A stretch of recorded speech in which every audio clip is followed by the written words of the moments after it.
Uh, so I've been in business one way or another since I was like 12, and have always been interested in business, being an entrepreneur, owning my own business.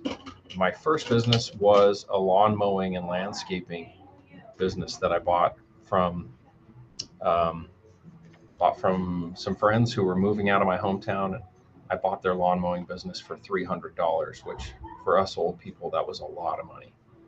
Um, and So started operating that little lawn mowing business, and pretty much confirmed to myself at that time that I was going to be in business for myself, own my own business in whatever form.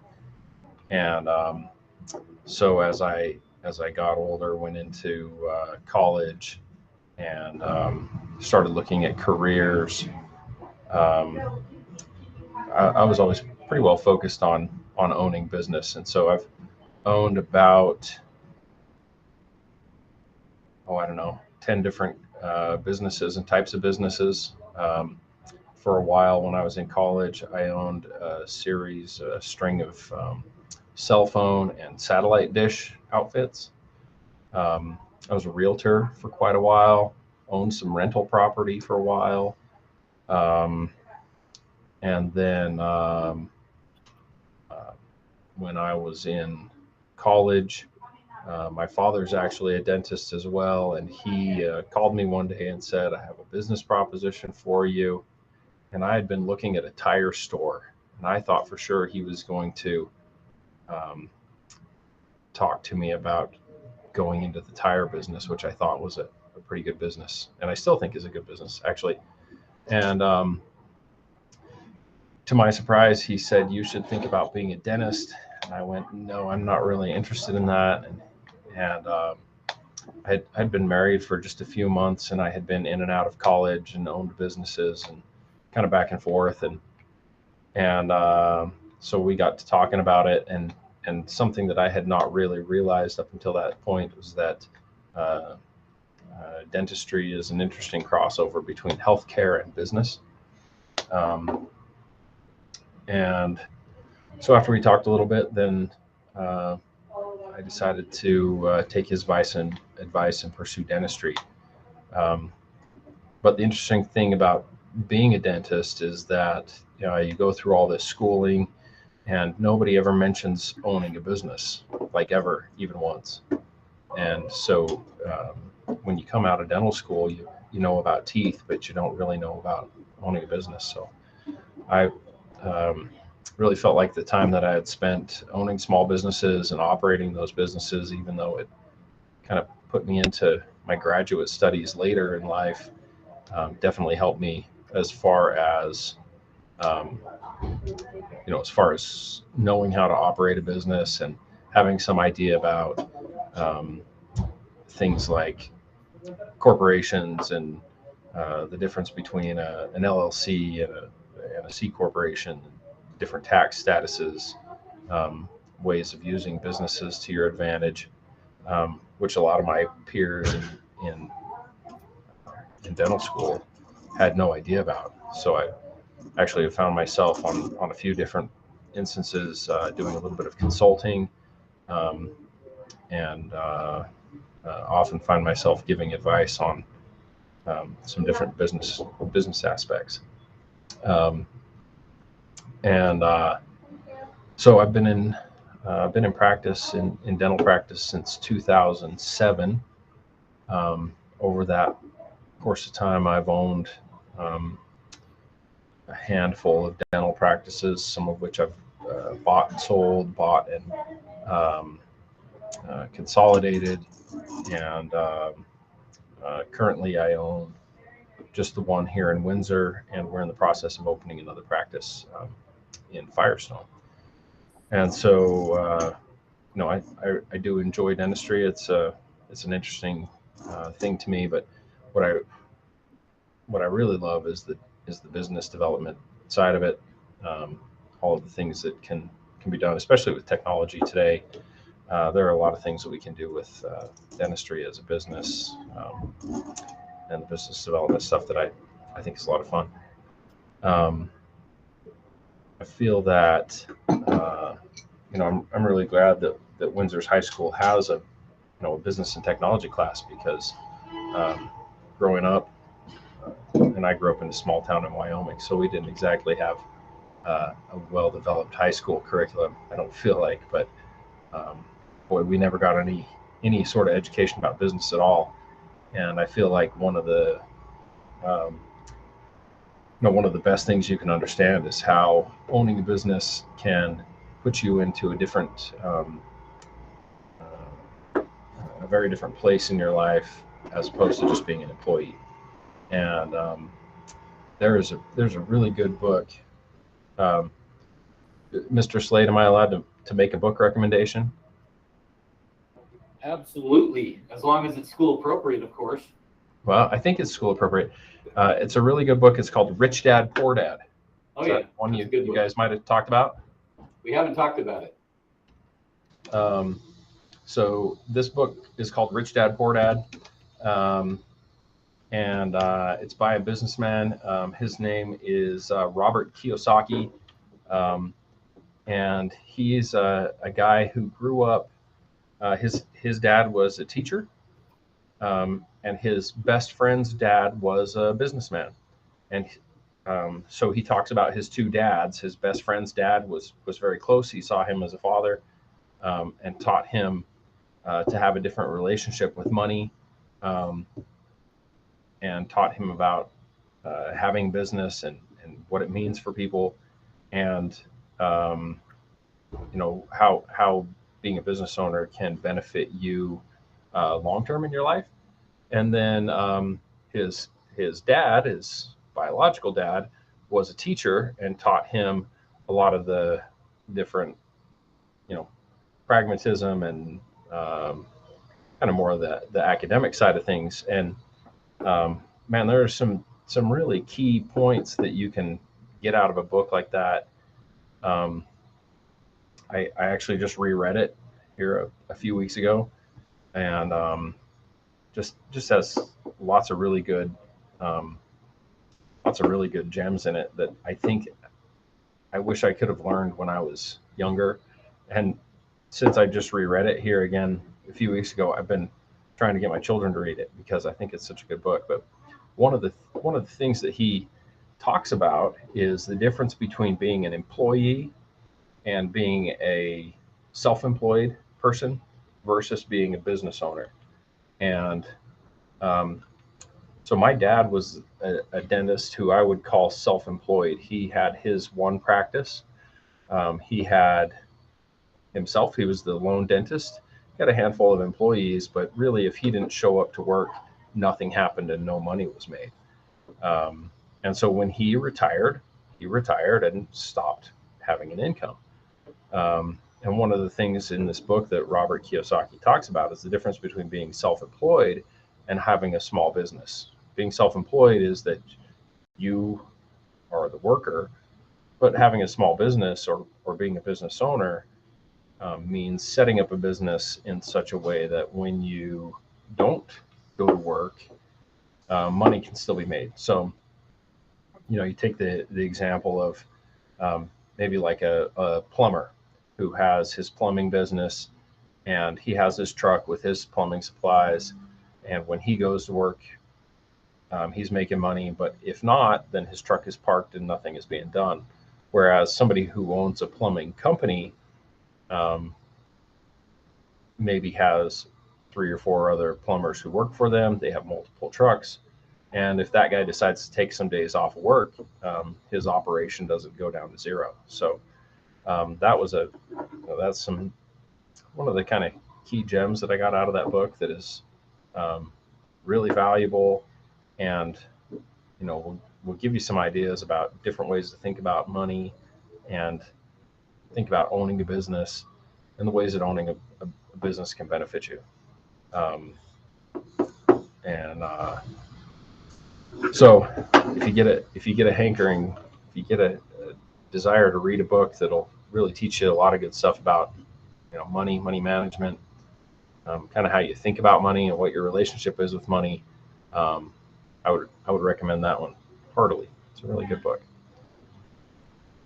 Um, as for myself with my business, um, like I said, dentistry is kind of a weird business because um, we in dentistry, it's tough to enter, right? The the barrier to entering dentistry is that you've got to go through 4 years of college, at least 4 years of dental school.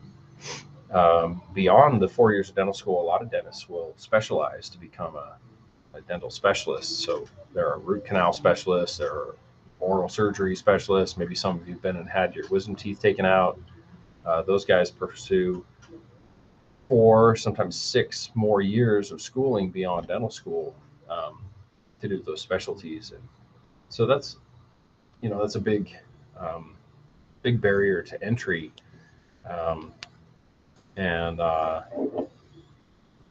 right now, the cost of that kind of education is tough to swallow. It's very high, um, but also part of the benefit there is that because the barrier to entry is relatively high, there's certainly less people that are doing it. So um, pretty well assured success if you can breach that barrier.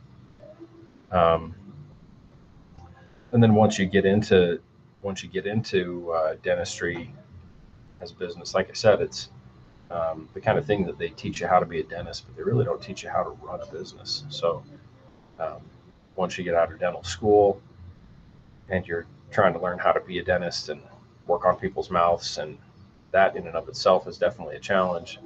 Well, then you've got to start trying to figure out how to operate a dental business, manage inventory and supplies and staff and taxes. And um, if that's the kind of thing you want to do, the sooner you start learning about the business aspects of it, really, the better off you'll be.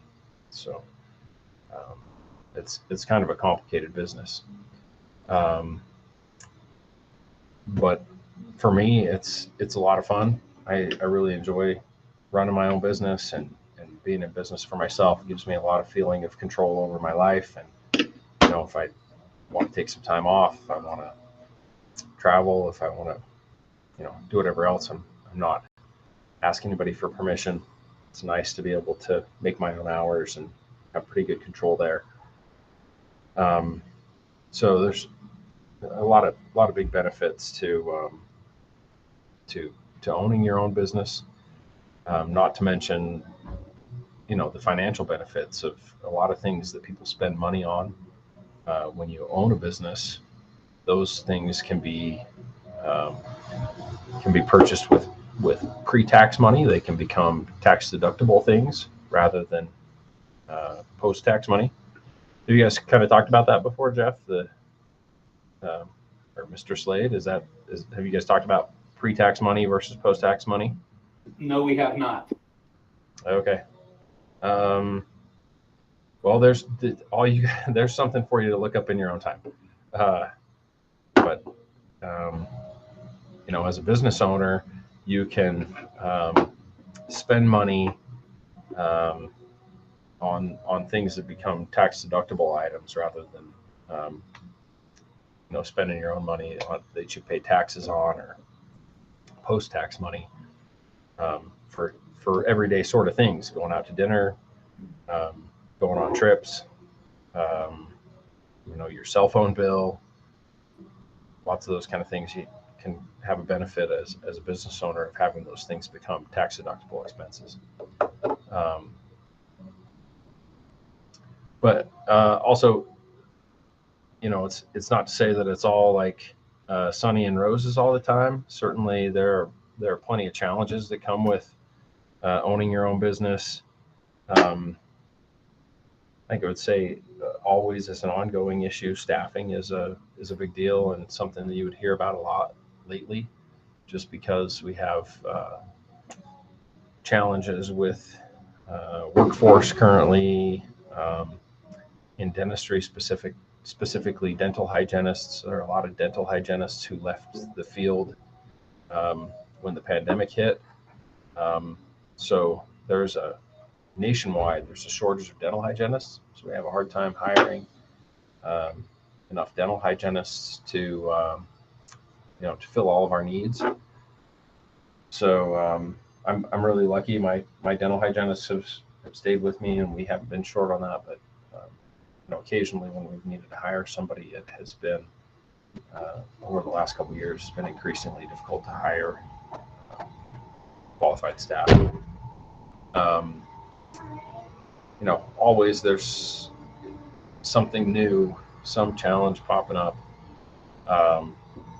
My wife jokes that I shouldn't ever walk into the office on my day off, because as soon as I do, then I'm the one in charge and I'm the one at work. So there can often be times that I walk into the office just to pick something up and have 3 people start asking me questions. What do we do about this? What do we do about this? Here's this problem. Here's this person who's got an issue or is upset about this. Boy, when you own your own business, that becomes a challenge, that you become responsible for everything that happens inside the walls. Kind of the person, I don't know if you guys have heard the phrase, the buck stops here. But when you own the business, you're at the top of the pile. All the problems come straight up to you, and sometimes you have to be the firefighter, deal with the troubles, put out the fires. And there's definitely as a challenge to being a business owner.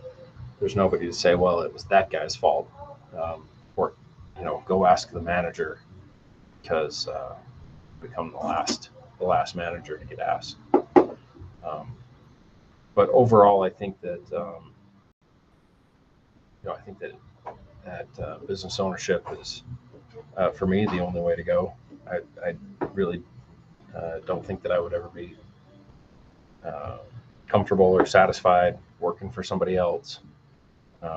Just definitely not within my personality to be an employee. I think I probably would make a terrible employee at this point. Too accustomed to making decisions and having control over stuff. So for me, it's kind of the only way I could go. And I think that most people, if you get a taste for owning your own business, would certainly be happy with it, as far as personal items go. Depending on the type of business and where you end up at, a lot of these challenges and a lot of the benefits exist in multiple business types, not just dentistry. But kind of do have a unique little niche here. What's our time like, Jeff? We kind of up against, I'm sorry, let's say about Mr. 4 Slade. more minutes. All right. Any questions that you have, or anything you'd like me to? Well, yeah, let's open it up to the students and see what questions you guys have. What I'm going to ask you to do, if you do have a question, just come to the middle so he can see who's asking and then speak up. What questions do you guys have for Dr. Fowler? Crickets. Okay, how about this? We just were talking about human resource management, and that some small business owners, like you were just talking about staffing. Can you give us an example of one of the more challenging staffing issues that I'm talking, like more story related? Like, have you had to fire somebody because they were dishonest, or what's a more specific challenge you've had in regards to human resource management? Fortunately, I haven't really had to fire anybody for a long time.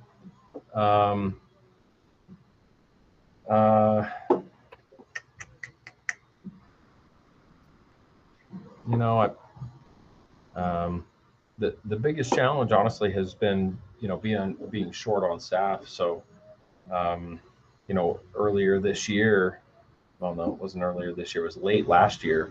Had one employee who we have a relatively small staff, and so one employee who has some health problems leaves a pretty significant hole in our operation. So I had an employee who injured her back, ended up having to have back surgery, and so it was really a challenge trying to work around her absence, trying to find people to fill her hole, her the hole that she left in the staff. She had a pretty high skill level and did some specific tasks for us, had some specific kind of capabilities that I couldn't just go out and hire somebody off the street to do. Um, and so that's kind of been the big challenge with human resource management lately is that, boy, if somebody uh, leaves or has a problem, um, the talent pool that's available is really quite small for us. So hiring new staff um, has been and remains our biggest challenge.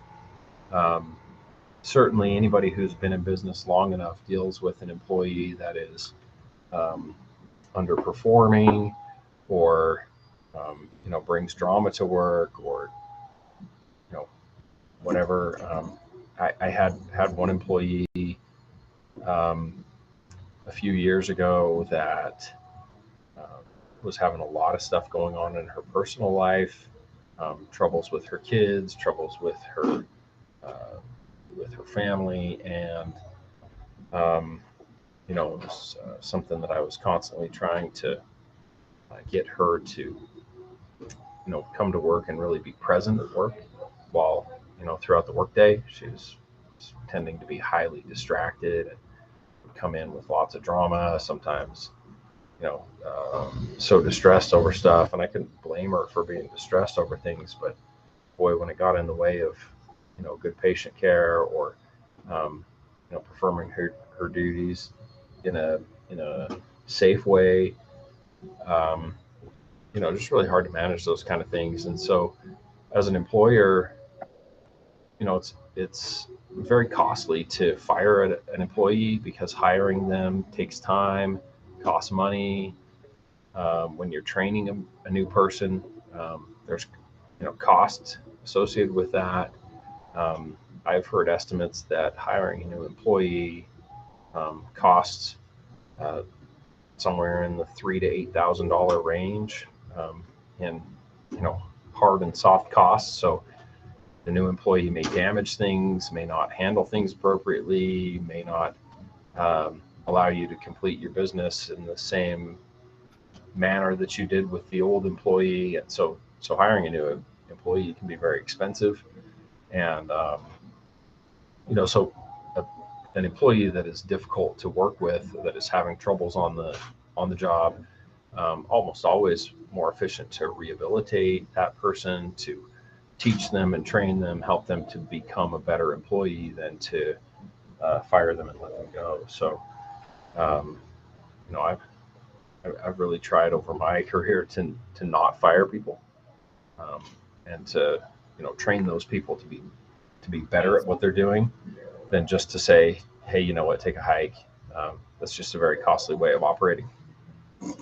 Sounds like you've been very fortunate in that regard. Uh, yeah, I really have. We haven't had staffing troubles. Um, Okay, yeah, we've been lucky. let's end with this, Dr. Fowler. If you could go back and talk to your new business self, you're just starting out in dentistry, done with school, you got your first practice going. What is one piece of advice that you would give yourself to, like, maybe a challenge you had to overcome, maybe something that you learned along the way, but what would you tell your new starting out self? Um, I probably would tell my new self to find a niche and drive for that niche sooner.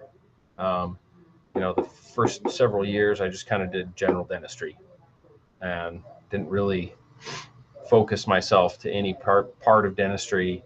Um, Maybe that's more detailed than anybody wants to hear about dentistry, but there are different types of parts and facets of dentistry that a person can focus on. And I didn't really focus on any particular niche within my field for quite a long time. I think that's the same with just about any business, is that you're going to have, if uh, you've got a lawn care business, you're going to have people who do commercial, you're going to have people who do residential, you're going to have people who do decorative, all different types of landscaping. If you want to go into a landscaping business, I would say immediately isolate, identify the niche that you want to be in, specialize to that niche, and make yourself an expert in that niche within that field. I think that's a very effective and efficient way to do business, where you will